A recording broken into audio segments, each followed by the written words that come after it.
Bom dia, irmãos. Bom dia. Eu estou aqui, assim, normalmente eu tenho uma certa dificuldade em transitar entre o pastor, o psicólogo, porque quando eu estou conversando com psicólogos e psiquiatras, e aí eu falo que eu sou pastor, eu sinto que o nariz entorta. E quando eu estou com pastores e falo que sou psicólogo, eu também sinto algumas coisas.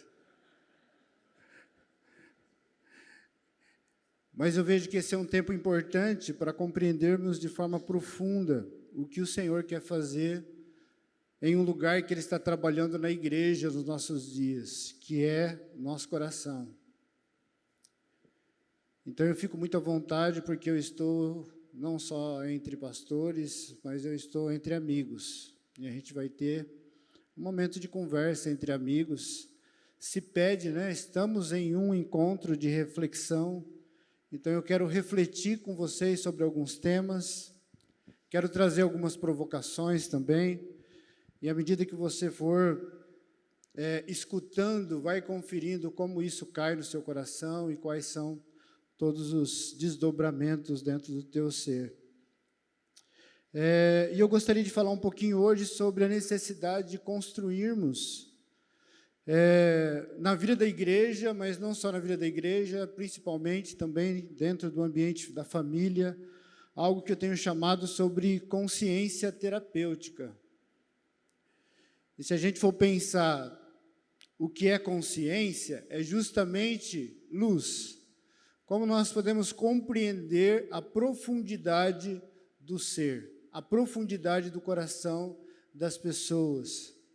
Então, o contrário, né? O oposto de consciência terapeuta seria ignorância terapêutica. E aqui ignorância eu não quero tratar com um sentimento rude, mas ignorância no sentido não saber, ou ignorância no sentido da escuridão. Eu estou fazendo algo, mas eu não sei como fazer. Tem até uma expressão, né? Olha, eu estou meio no escuro, ou seja, eu não estou tendo consciência, eu não estou tendo discernimento, eu não estou tendo ferramentas, eu não estou tendo capacidade para lidar com isso aqui. Mas, na verdade, o nosso Pai, Ele é conhecido como o Pai das luzes. Ele também é conhecido como o Pai que não é da confusão, Ele é da clareza. Então, o Senhor não pede nada sem antes ir comunicando ou ensinando de fato o que nós devemos fazer. E aqui o termo terapêutico, e aí eu emprego, né, algo interessante sobre o momento da igreja, principalmente no século III, quando a igreja ela começou a se desviar, ela começou a entrar em apostasia. Existem registros na história da igreja que no momento ali que a igreja começou a entrar em apostasia e começou a se envolver muito com política e se casar com o Estado, houve um impacto muito forte no coração da própria igreja. Então, há registro de adoecimento mental e emocional nesse tempo da igreja. E é claro que, diante da apostasia da igreja, era necessário voltar para a palavra, então foi enfatizado bastante o ministério da palavra, o ensino da palavra, mas esqueceram de ter uma compreensão que a verdadeira palavra ela não tem uma ação somente na nossa capacidade lógica. A palavra ela não tem que encontrar somente o nosso raciocínio, porque se ela permanecer aqui, ela permanece como uma informação teórica. Na verdade, a palavra de Deus, ela precisa encontrar um lugar muito mais profundo. Obviamente que nós temos essa forma de processar a vida, que é o quê? Que é lógica, que ela está muito ligada ao nosso intelecto, mas essa não é a única forma que temos. Pelo contrário, essa é uma forma inicial. Eu acho muito interessante quando Deus fala para Ezequiel, para ele comer o rolo, se alimentar da palavra, e ele fala assim, come o rolo, está lá em Ezequiel 3. Mas a ênfase não é comer o rolo, a ênfase é encher o ventre.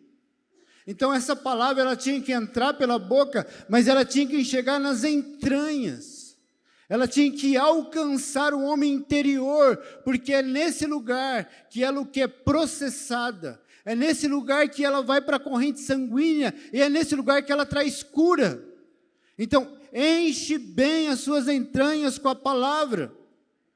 E naquele momento da igreja ali, onde estava entrando a apostasia, houve uma necessidade de falar muito, mas muito de forma teórica.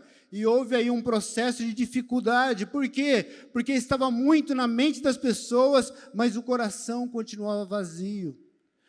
E na história houve uma movimentação que nós conhecemos como os monges do deserto, ou padres de deserto, que eram homens que tinham uma necessidade de encontrar de forma mais profunda o Evangelho. E eles vão para o deserto, por isso que eles são conhecidos padres do deserto.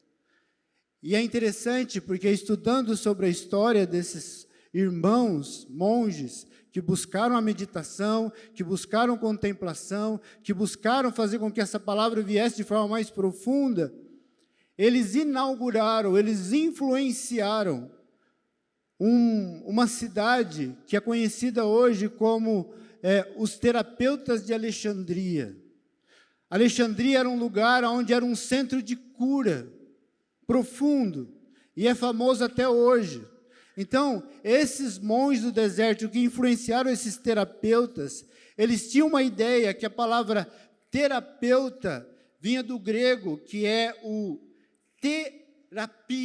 terapia, que significa o quê? Serviço a Deus.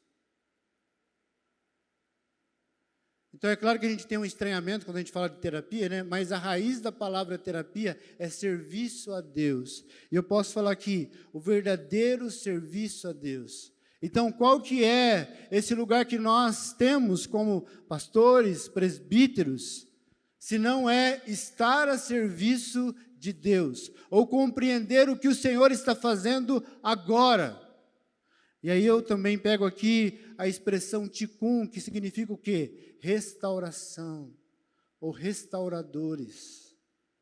Então nós estamos aqui no encontro de restauradores, que precisam compreender profundamente o que é esse processo de restauração. O que é estar a serviço a Deus, se não preparar a sua noiva? O que é o serviço a Deus, se não preparar odres, para que o vinho novo seja derramado e não seja desperdiçado? Então, compreender esse lugar terapêutico faz com que a gente tenha uma profundidade em saber que quando nós somos pastores, nós estamos, sobretudo, tocando o coração da igreja, tocando o coração da noiva. E essa é uma responsabilidade que nós carregamos.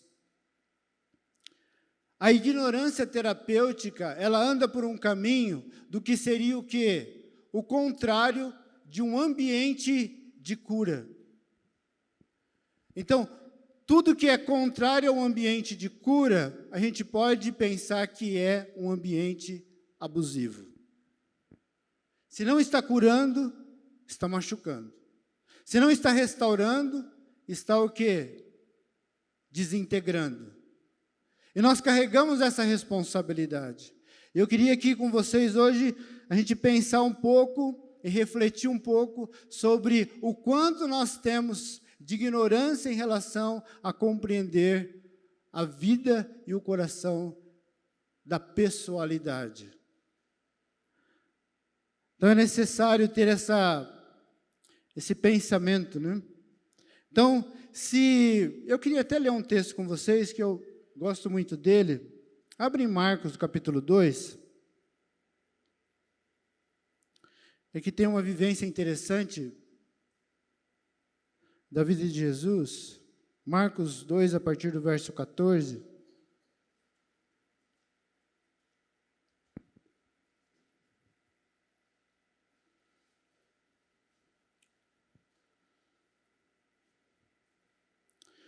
Nós vamos ler até o 17.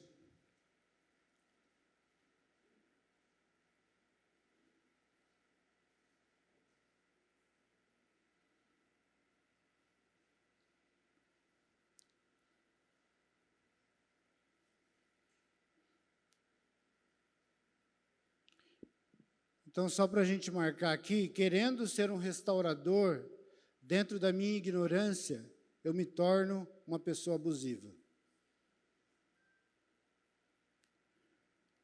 Mas esse texto aqui diz assim: enquanto andava, verso 14, viu a Levi, filho de Alfeu, sentado à mesa da coletoria, e o chamou: segue-me.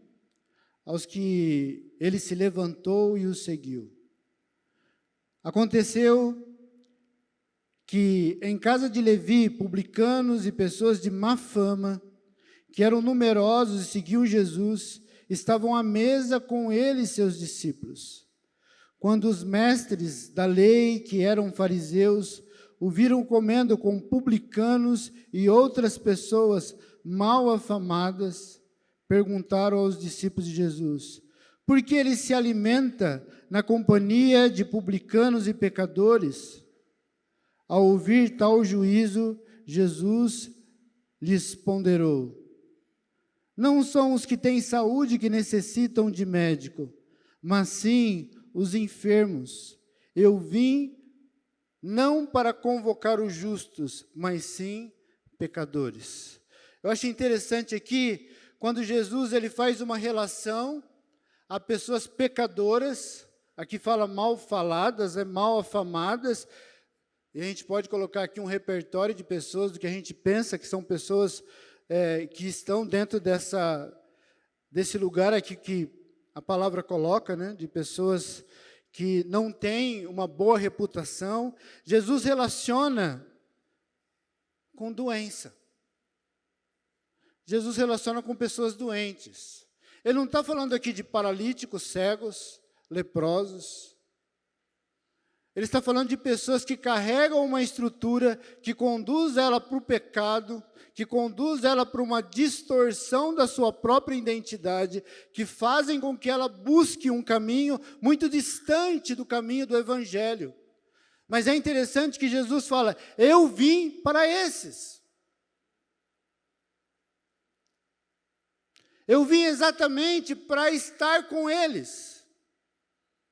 Eu vim exatamente para conduzi-los a um caminho de cura. Eu vim para os doentes.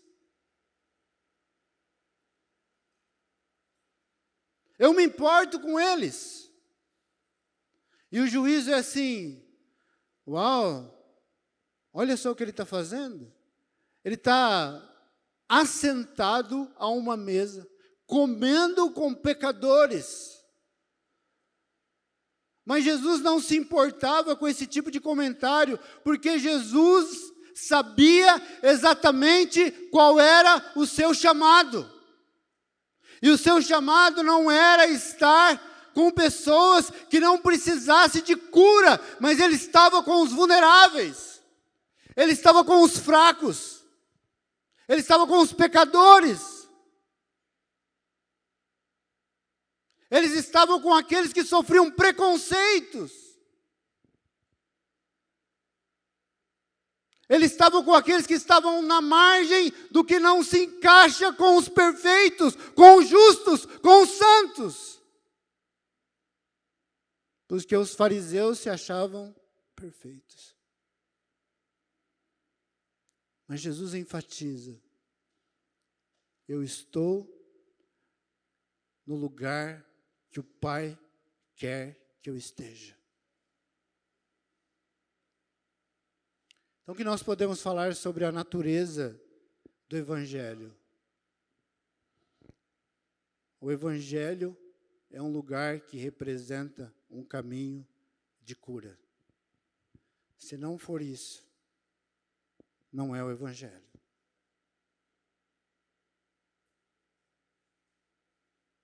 O Evangelho precisa produzir na vida da igreja um lugar de cura.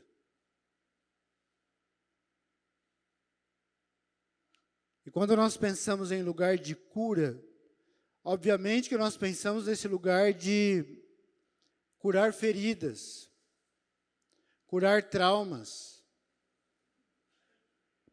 curar transtornos. E é claro que tem esse lugar, mas eu queria aqui provocar os irmãos a pensar para além de um processo de cura, simplesmente de uma ferida. E tem uma expressão que se usa na engenharia, quando vai construir estruturas de concreto, normalmente o engenheiro, não sei se tem algum engenheiro aqui, mas o engenheiro fala o seguinte, ó, esse concreto ainda não está curado. Alguém já viu essa expressão? Esse concreto ainda não está curado. O que ele está falando? Ele está falando assim, esse concreto está ferido? Esse concreto tem algum machucado aqui, ele precisa passar por um remédio? Não. O que ele está falando?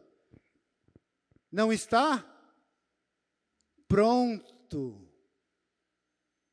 Ele ainda não está pronto para suportar o que é proposto para essa estrutura. Então, o lugar de curar não é só alcançar a ferida. O lugar de curar é um lugar onde também preparamos pessoas para suportar a vida.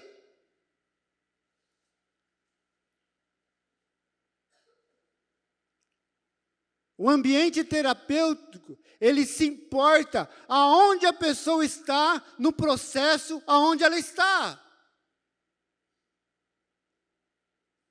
Não é assim que a gente faz com os nossos filhos? Pelo menos o bom pai, ele não oferece nada para o filho aquilo que ele não possa suportar. Não é essa a natureza de Deus?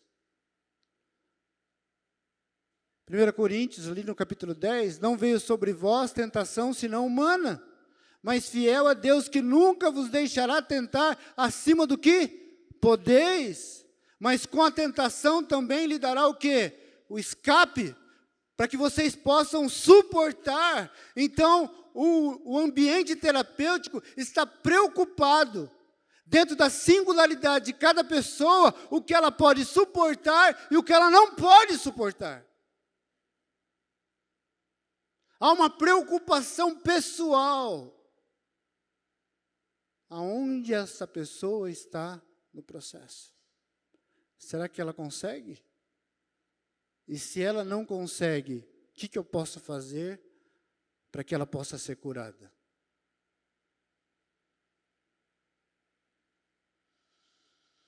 Ok, até aqui? Consciência terapêutica, consciência de um ambiente de cura, lidar com os traumas e feridas das pessoas, mas também facilitar um caminho de estar pronto para ela ser o que ela nasceu para ser, e não para ela ser o que eu acho que ela deve ser.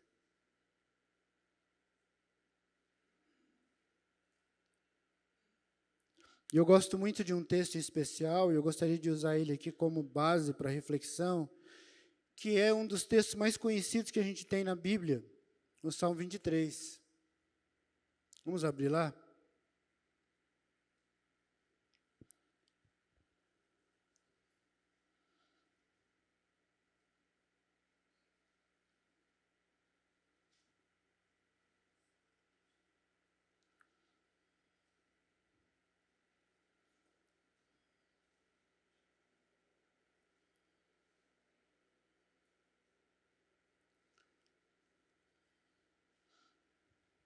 Diz aqui, o Senhor é o meu pastor, nada me faltará. Ele me faz deitar em pastos verdejantes, guia-me para as águas tranquilas, renova minha alma, guia-me pelas veredas da justiça, por amor do teu nome. Quando tiver que andar pelo vale da sombra da morte, não temerei mal algum, porque tu estás comigo. Tua vara e o teu cajado me tranquiliza. Prepara para mim uma mesa diante dos meus inimigos. Unge a minha cabeça com óleo, o meu cálice transborda. Bondade e misericórdia certamente me seguirão todos os dias da minha vida, e habitarei na casa do Senhor para todos sempre. Quando lê um texto como esse, parece que só de ler já traz um bálsamo. E eu falo que esse texto, ele é uma espécie de arquétipo. Porque nós podemos olhar e falar assim, uau, que texto! Mas parece que esse texto encontra com um desejo profundo de vivermos essa realidade todos os dias. Bondade e misericórdia te seguirão todos os dias. E não é à toa que esse texto, ele está nas poesias. Não é à toa que esse texto está nos quadros. Não é à toa que esse texto está em todo lugar poético. Por quê? Porque ele é representação de uma necessidade profunda do nosso desejo. Descanso, cuidado, pertencimento, proteção. A nossa alma pede por isso.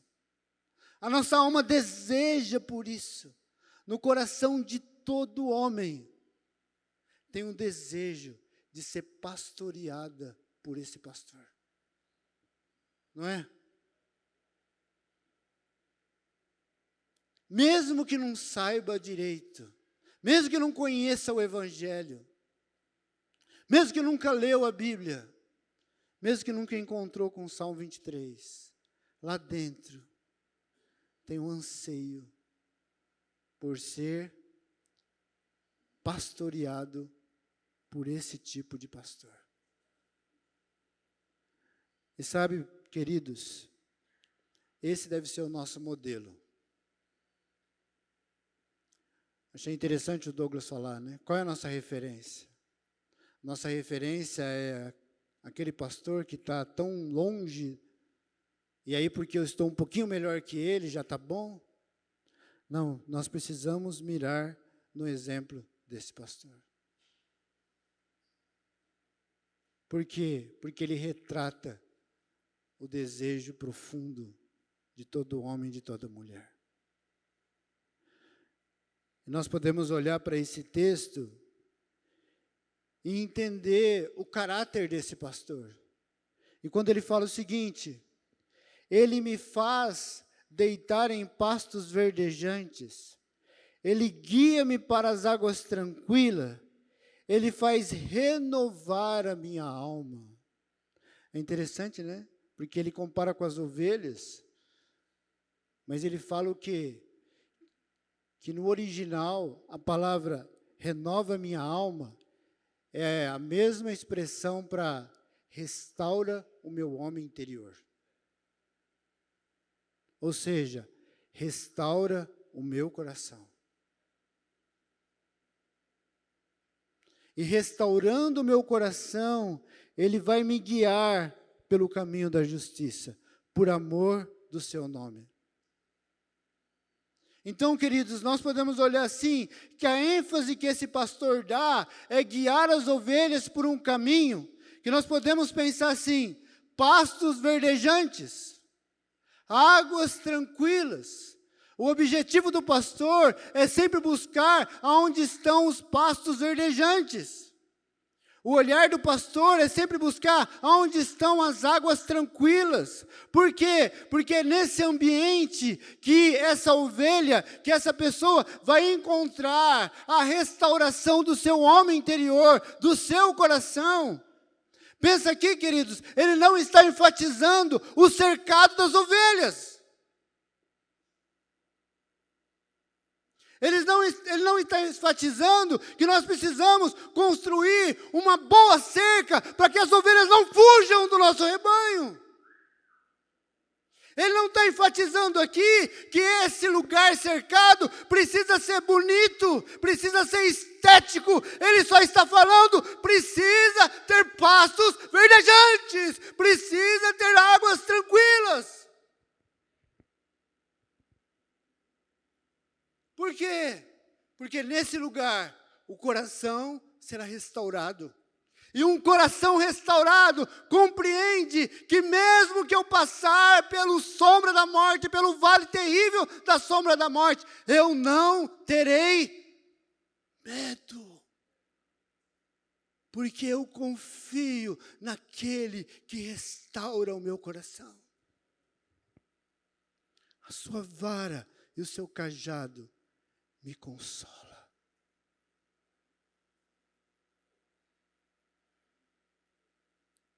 Mas será que nós estamos preocupados com a comida das ovelhas? Com a água que a ovelha está bebendo? Ou o nosso coração está tão cheio de medo que o nosso ministério vai fracassar? Que o meu ministério não está sendo tão de sucesso como o da outra pessoa. Então eu preciso melhorar a capacidade para que as ovelhas não vão embora.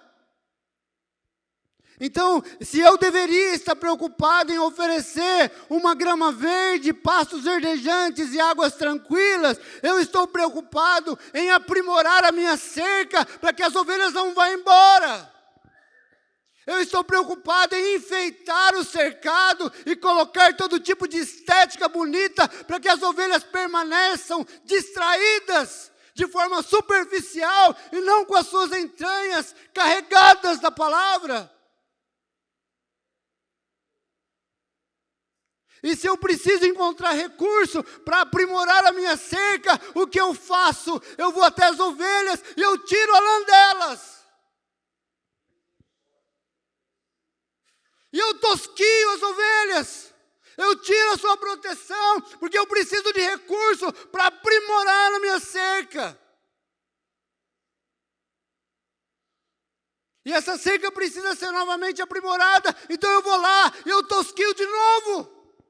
As ovelhas estão sem a sua proteção, estão perdendo até a sua própria carne para sustentar uma estrutura que não pertence à vontade do nosso Senhor.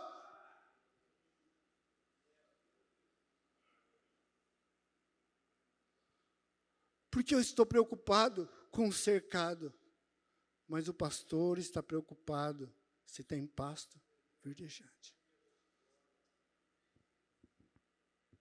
O pastor está preocupado se tem águas tranquilas. Por quê? Porque o pastor está preocupado com o coração das ovelhas. O pastor está preocupado com a singularidade do que cada ovelha está passando. Esse nosso pastor, ele se preocupa com a sua história, com a sua angústia. Esse pastor, ele se preocupa com aquilo que você está passando em detalhes, na sua família, coisas que você não fala para ninguém, porque talvez não encontre ninguém que entenda a sua vulnerabilidade. Porque o que é importante é ter ovelhas fortes que têm uma boa pelagem, porque eu estou interessado na sua lã e não no seu coração.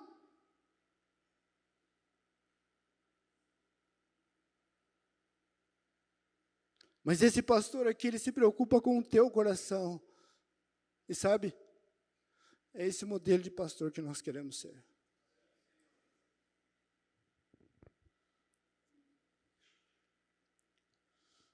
E nós podemos até pensar, mas é necessário então enfatizar o que é bom para as ovelhas.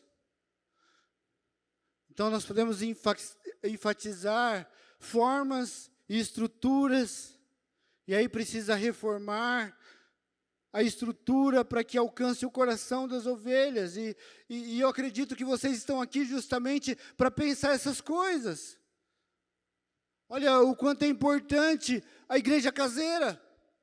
Olha o quanto que é importante compreender profundamente a vida da igreja, a mesa, e enfatizar. Olha o quanto é importante encontrar amigos espirituais, 2 ou 3, onde eu possa colocar o meu coração. Queridos, isso tudo é muito importante, mas aqui tem uma coisa que nós precisamos compreender. Que a diferença, às vezes, entre o remédio e o veneno é a dosagem. Porque eu posso chegar diante da comunidade e falar assim, bom, descobrimos agora uma nova maneira.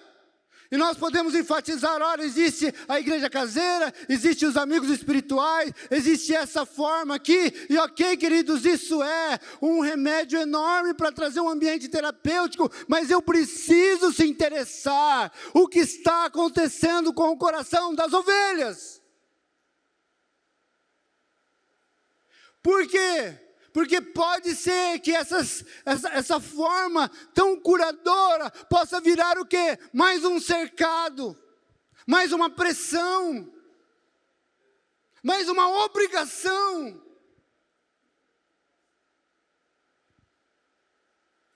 E nós vamos continuar um processo superficial. E o que o Senhor quer que nós tenhamos uma clareza é a pessoalidade,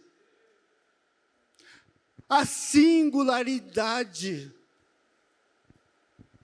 Infelizmente, nós herdamos uma forma de organizar a nossa mente, que eu tenho chamado de linha de produção.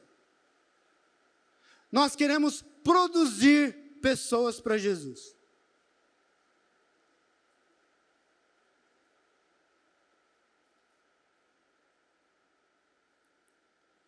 Linha de produção. O Fordismo. Henry Ford queria o quê? Melhorar a produção. E aí ele transforma o mecanismo de linha de produção. Então nós queremos o quê? Fabricar ovelhas para Jesus, fabricar líderes para Jesus, e aí vira tudo uma técnica. Isso é uma coisa que Deus não é um fabricante de pessoas, Ele é um criador. A natureza de Deus é aquela que no jardim Ele pega o barro, e Ele vai se assentar, e com as suas mãos, Ele vai tocar, e Ele vai construir, com essa mão de artesão, a pessoalidade. E quando nós nos tornamos pessoas que quer construir, e que está de alguma forma trazendo um destaque para um método, para a forma, e foge da pessoalidade, da singularidade, eu estou me tornando abusivo. E como dizia a minha mãe, não existe um mal tão maldoso quanto aquele que a gente faz de bom coração.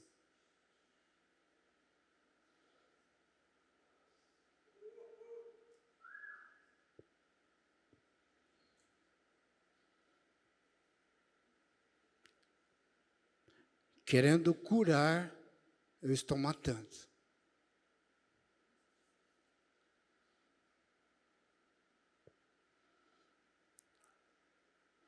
E aí a gente pode ver o cenário. A reunião do clero, pensando o que seria bom para as ovelhas. E o clero está ali conversando e decidindo, mas não tem contato com o coração das ovelhas. Nós precisamos voltar à pessoalidade. Queridos, nós não estamos errando em coisas grandes, nós estamos errando em coisas pequenas. Nós estamos errando em coisas simples. Nós precisamos voltar à singularidade, à pessoalidade. Por isso que Jesus fazia questão de sentar à mesa. Por isso que Jesus fazia questão de tocar o leproso.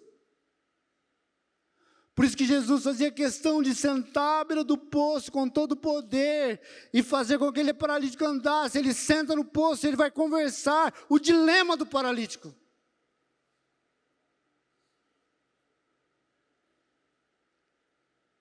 Ele vai sentar com a mulher samaritana e ele vai ficar com ela, olhando para os olhos dela, tentando encontrar o coração daquela mulher, e ele encontra o coração. Queridos, o evangelho foi feito para ser plantado no coração das pessoas.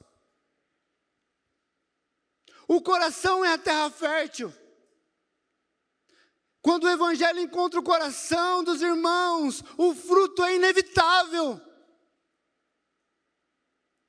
Por isso que Jesus era pessoal. Por isso que Jesus, ele respeitava a singularidade. Por isso que Jesus, ele chega para o leproso e ele não fala para o leproso, olha, enxerga. Ele faz uma pergunta óbvia para nós.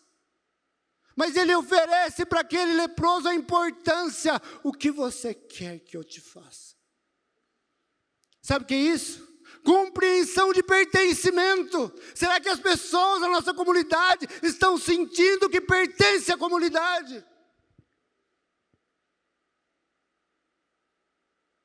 Então, quando encontramos a pessoalidade, nós vamos oferecendo para ela aquilo que de fato elas são.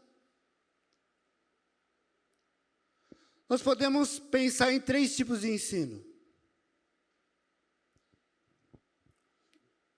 O ensino pragmático, que é necessário. Estávamos aqui em oração, acabou a oração, o Vitor falou, 5 irmãos para arrumar cadeira. Pronto, 5 irmãos, vai arrumar cadeira. A cadeira está arrumada. Não precisa pensar muito, é pragmatismo, precisa.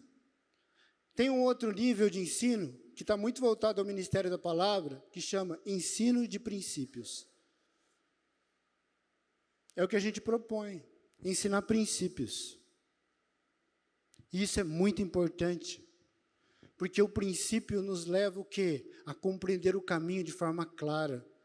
Mas existe um outro ensino, que não ensina o que a pessoa deve fazer pragmaticamente. Não ensina princípios, mas ensina o que a pessoa é. É o ensino do ser. Por que nós estamos tendo tantas pessoas com crise de identidade, crise existencial? Por quê? Porque elas não aprenderam ainda quem elas são. Um bom terapeuta, um bom psicólogo, ele não tem nenhum tipo de dever de fazer com que a pessoa escute o espírito. Por quê? Porque a psicologia é laica. Mas se ele for um bom terapeuta, se ele for um bom psicólogo, ele vai facilitar esse caminho. Por quê? Porque ele vai ajudar você a compreender a sua singularidade. Porque ele não está ali para dar nada pronto. Ele está ali junto com você, para você fazer um movimento que chama elaboração. E aí entra o lugar do coração. Por que que às vezes falar de coisas profundas é tão difícil? Porque nós vamos ter que enfrentar a nossa vulnerabilidade. Porque nós vamos enfrentar aquilo que nós temos muita dificuldade de enfrentar.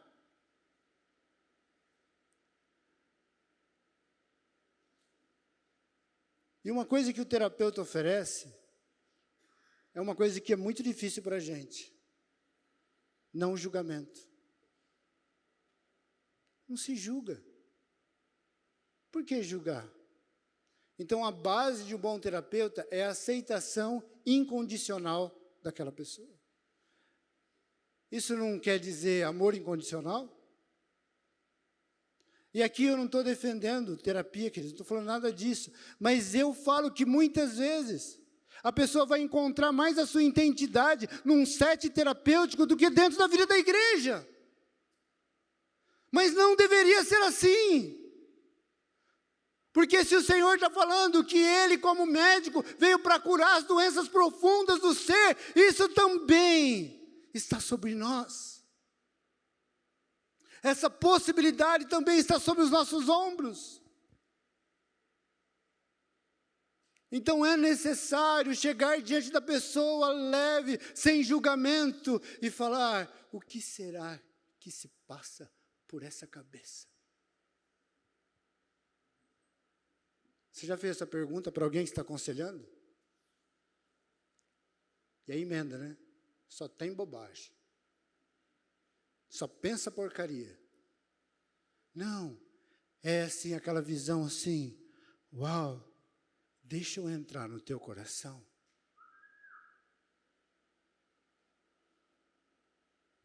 E quando uma pessoa permite que você entre no coração dela, sabe o que você deve fazer?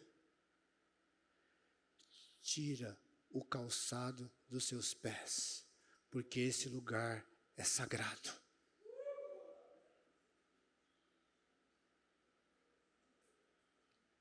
Cuidado, tira o sapato, dá licença, deixa eu entrar. Você vai entrar lá, você vai ver muita coisa. Não ouse tocar em nada.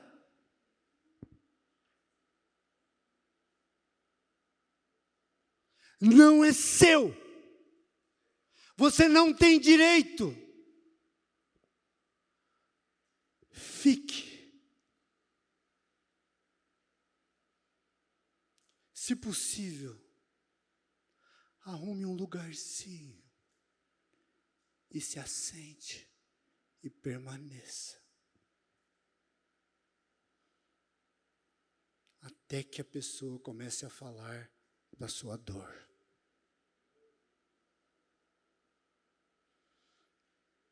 Abriu o coração, já entra. Nossa, que bagunça está aqui, hein? Como é que você pode fazer uma coisa dessa? Você não viu o que está escrito na Bíblia? E aí a gente já vai encaixando um monte de personagem bíblica para ficar comparando com a sujeira da pessoa. E sabe o que mais nos perturba dentro da desarrumação do coração de alguém? A nossa própria desarrumação. Porque há uma projeção. O que mais a gente se irrita no coração de uma pessoa é algo que está no nosso coração que não foi arrumado ainda.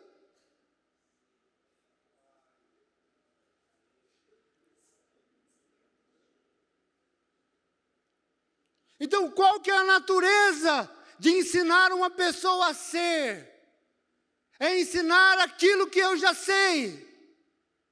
Ninguém pode dar o que não tem. Se eu não sei minimamente o que está no meu coração, como eu vou tocar no coração do outro? Um cego não guia outro cego. E talvez você está pensando, ninguém encontrou meu coração. Me ensinaram mais cuidar da cerca, me ensinaram mais trazer enfeites, mas ninguém tocou o meu coração. Eu não fui visto. Querido, você não foi visto, mas você precisa ser visto, porque os olhos do Senhor te alcançam.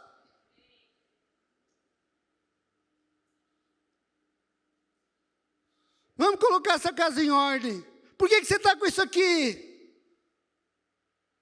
Está vendo isso aqui, é errado. Nós temos um desafio enorme, queridos, porque existe irmãos queridos sofrendo com o homossexualismo.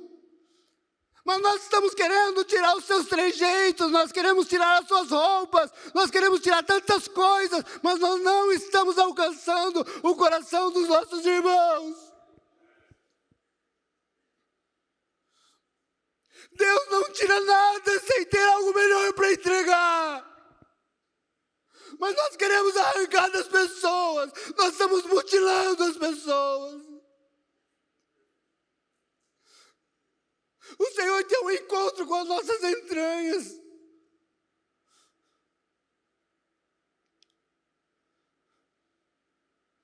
Calma.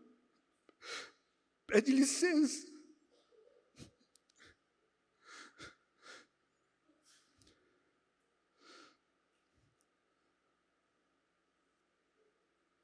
As pessoas estão com medo de falar sobre si.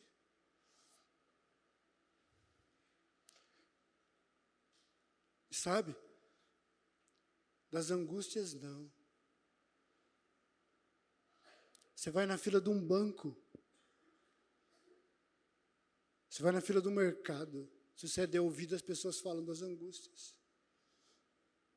Mas sabe, queridos, nós temos facilidade de falar das angústias, mas nós não conseguimos falar das nossas fantasias. E é justamente das fantasias que surgem as angústias. E eu só posso falar das minhas fantasias quando eu me sinto seguro, respeitado. Então, senta. E às vezes você vai entrar num lugar, num coração, você vai ficar maravilhoso, porque parece que está tudo no lugar. Tudo no lugar. Mas tudo no lugar escondendo a dor. Senta e fica. E deixa a pessoa falar da dor dela. Você tem paciência para isso?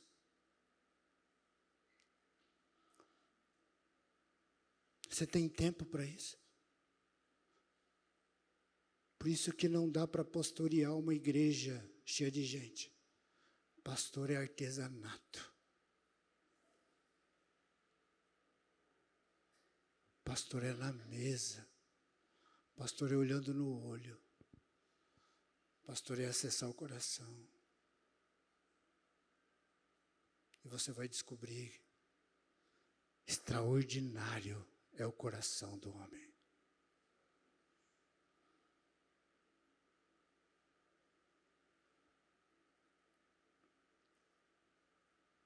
Extraordinário é o teu coração. E conforme a pessoa vai falando da dor dela, você vai tendo clareza. Por quê? Porque você vai compreendendo, sem julgamento. E à medida que você for percebendo, você vai perceber aonde está a dor. Não fala. Como não? Não fala. Você é só um facilitador para que ela encontre a sua dor. E por que eu não posso falar? Porque a mudança só vem quando há significado. Porque tudo que é sem significado é o quê? Insignificante. E se é insignificante, não tem valor. À medida que você está ali, e você percebe, você conduz a pessoa. Jesus fazia isso com parábolas. E a pessoa percebe, ela fala, agora eu vi. Uau, estava aqui. E uma vez visto, não dá para ser desvisto. Aquilo vai começar a ficar nela, e ela vai começar a entender que existe um processo de limpeza.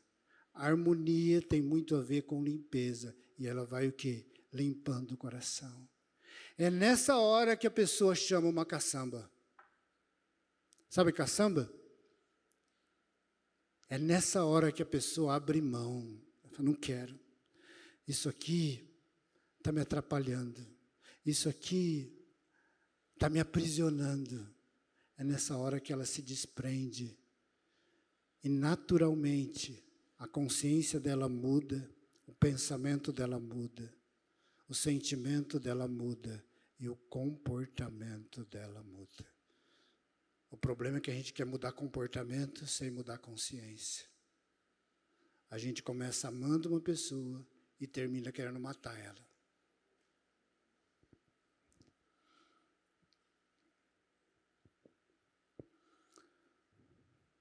Faz sentido para vocês?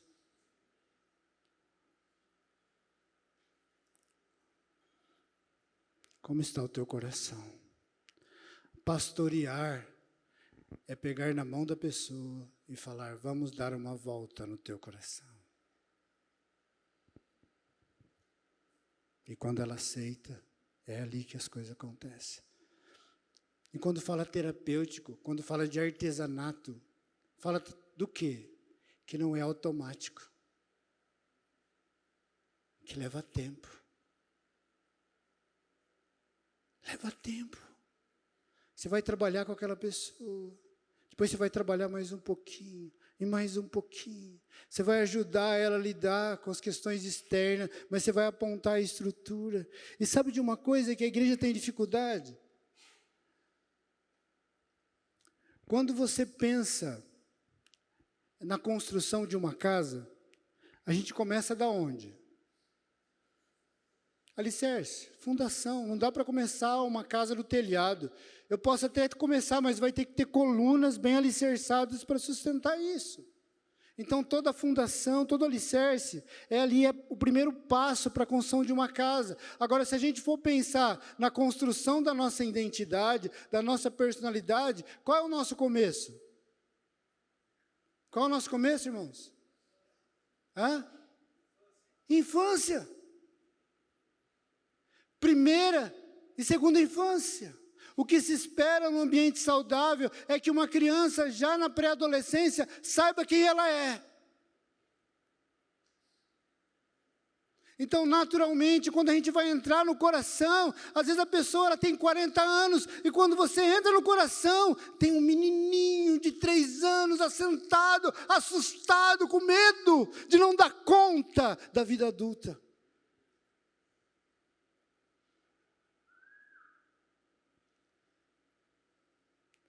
E o que a gente faz com esse menino? Cresça, pirralho! Você não é homem, não! Já passou o seu tempo. Ele ouviu isso a vida toda. Vai ouvir de novo. E ele vai permanecer assustado naquele lugar. E mais do que isso, entrou aqui um pai que me defraudou, e agora entrou um pastor que fez igual.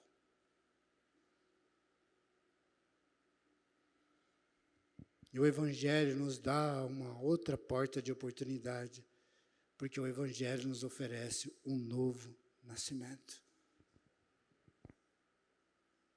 Nós precisamos aprender a tratar nossas crianças, crianças na fé. Lembra? O ato de curar é também aprontar, deixar pronto. Mas afinal de contas, sustentar uma cerca e deixar o cercado bonito precisa de mão de obra. E tem um monte de gente cansada, que não quer nada, então eu vou aonde? Eu vou pegar as crianças que estão empolgadas, que estão com o coração cheio para encontrar o amor de Deus. Aí eu pego as crianças e coloco ela para sustentar a cerca, o cercado, embelezar, tudo isso. Isso é abuso espiritual, não é diferente de abuso sexual, não é diferente de abuso psicológico. Isso é abuso. Eu preciso encontrar. Queridos, maturidade emocional está extremamente ligado com maturidade espiritual. Não tem como evoluir em maturidade espiritual se a pessoa está travada em maturidade emocional. Entende? Só que eu estou enfatizando o quê? Maturidade espiritual, maturidade espiritual, maturidade espiritual. E essa pessoa não consegue. Oh Deus. Já estou aqui caminhando para o fim. Mas eu queria chamar os irmãos porque a gente não sabe lidar com a singularidade. Existe um grupo de pessoas na nossa comunidade que elas são sensíveis. É conhecido no meio psicológico como pessoas altamente sensíveis. A sigla é PAS. PAS. Já ouviu falar disso? Essas pessoas, elas têm todas as suas percepções muito apuradas. Elas conseguem detectar coisas que uma pessoa normal não consegue. Normalmente essas pessoas estão em sofrimento. Quando no exército se descobriu pessoas que eram altamente sensíveis, essas pessoas eram chamadas para ser batedores. Elas iam à frente.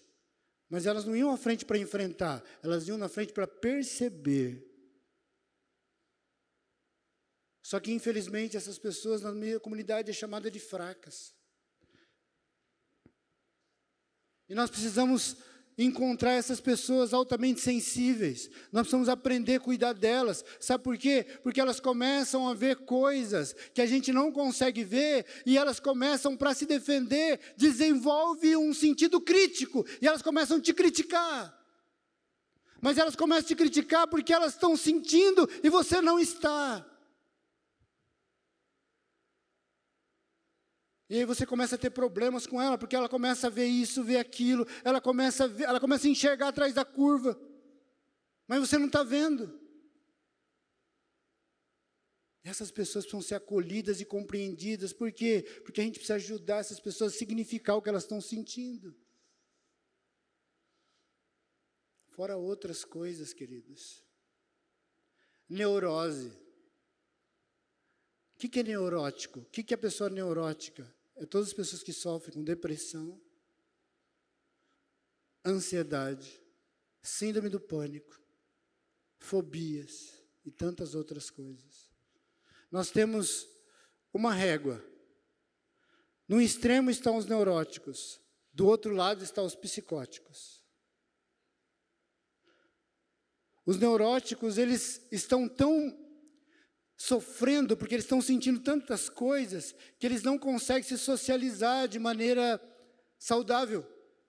O psicótico não, ele está já psicotizado, ele está desassociado, ele não está preocupado com nada, ele só está preocupado com ele está num surto psicótico. Mas entre a neurose e a psicose está o pior, que é a normose.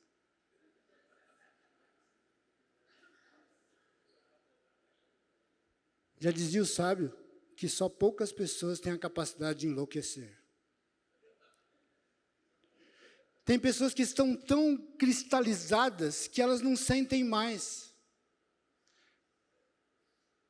Elas estão ali na normose, no normótico, e não existe uma normose tão má quanto a normose religiosa.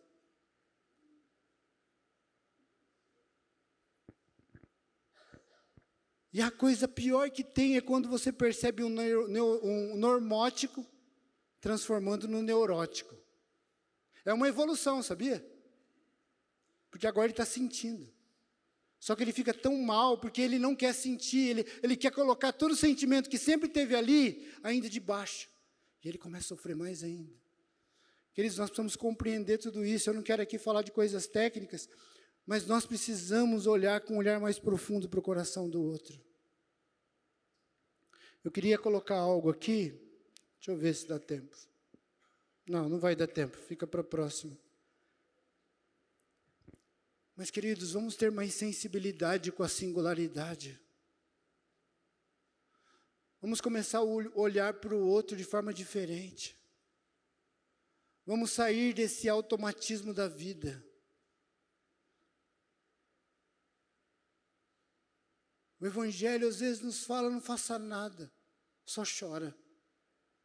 Chora com o outro. Chora com o outro.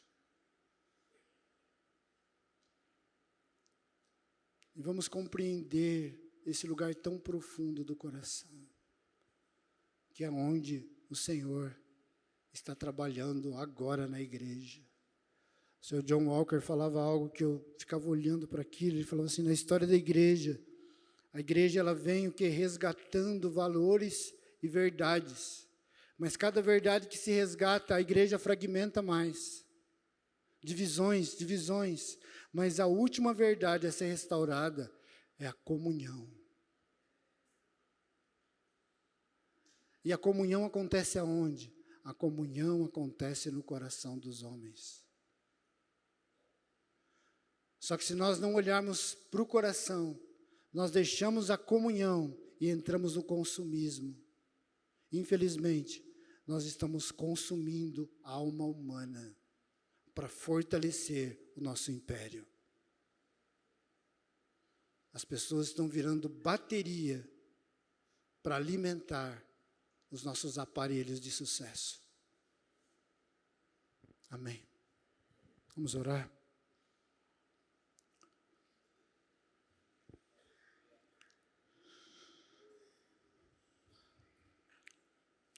Querido Pai, que essa palavra, ela não venha trazer culpa, ou ela também não venha trazer falta de justiça, vitimismo, mas que essa palavra venha nos mexer rumo a uma reflexão mais profunda de que nós estamos cuidando da Tua noiva.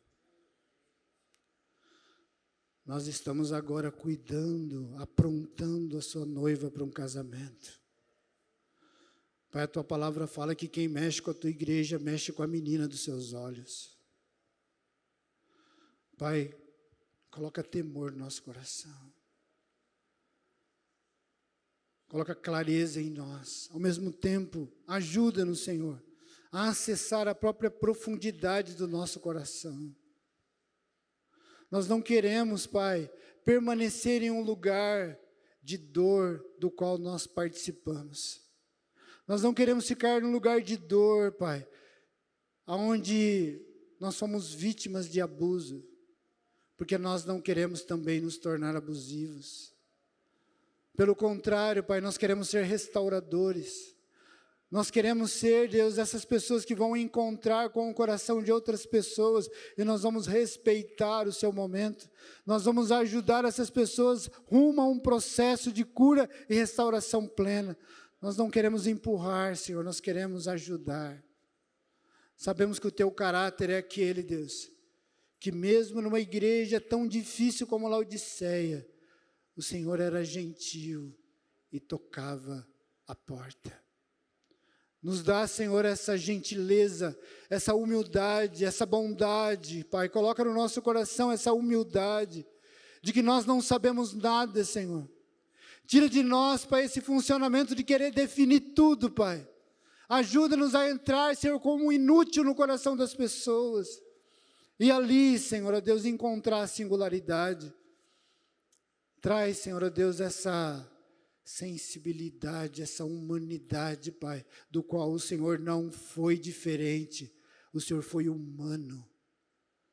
E o Senhor respeitou a humanidade de cada um que o Senhor tocou, Deus. Não nos deixa confundidos, Senhor. Traz em nós clareza segundo a tua vontade. Amém. Amém, queridos. Obrigado.